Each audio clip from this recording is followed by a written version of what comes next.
Welcome. A, B, C, D are the midpoint of the rectangle. So PQRS என்பது ஒரு rectangle. இதனுடைய midpoint, அதாவது இந்த சைடோட midpoint A, இந்த சைடோட midpoint B, இங்க C, இங்க D. அப்ப A, B, C, D are the midpoint of the rectangle. AB 10 cm. இந்த AB 10 cm. If one side of the rectangle is 12 cm. So இந்த side ஒரு side 12 நம்ம எடுத்துக்கிறோம்னா so இப்போ மிட் பாயிண்ட் பிரகாரம் இது 6 இது 6. ஸோ அடுத்தது என்ன கேட்குறாங்க, what is the area of the PQRS? What is the area of the PQRS? வாங்க இப்போ நம்ம ஃபஸ்ட்டு இந்த சின்ன இந்த ட்ரையாங்கிள் மட்டும் எடுத்துக்குவோம். ஏபிஎஸ் ட்ரையாங்கிள் பிரகாரம் பித்தாகரஸ் தேற்றத்தை இங்கே அப்ளை பண்ணுவோம். AB square is equal to நமக்கு என்ன வேணும், AS square plus SB square.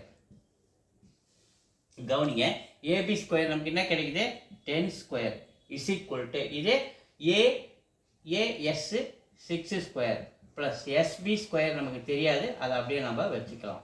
So நமக்கு எஸ்பி ஸ்கொயர் வேணால் இது இந்த பக்கம் வராது, 10 ஸ்கொயர் மைனஸ் 6 ஸ்கொயராக மாறாது, இங்கே எஸ்பி ஸ்கொயர் அப்படியே வச்சுக்கும்.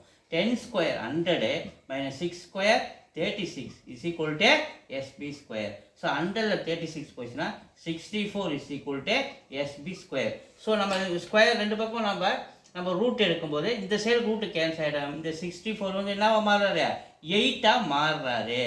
அப்போ நல்லா கவனிங்க, எஸ்பி நமக்கு என்ன கிடைக்குது, இது 8னா நமக்கு இது 8. ஸோ இந்த சைடு ஃபுல்லாக நமக்கு அப்போ ஆட் பண்ணும்போது நமக்கு என்ன கிடைக்குது, 16 கிடைக்குது. எஸ்ஆர் நமக்கு என்ன கிடைக்குது, 16 கிடைக்குது. அப்போ உனக்கு ஏரியா ஆஃப் த ஒரு ட்ரையாங்கிள் வேணும்னா ஏரியா ஆஃப் த PQRS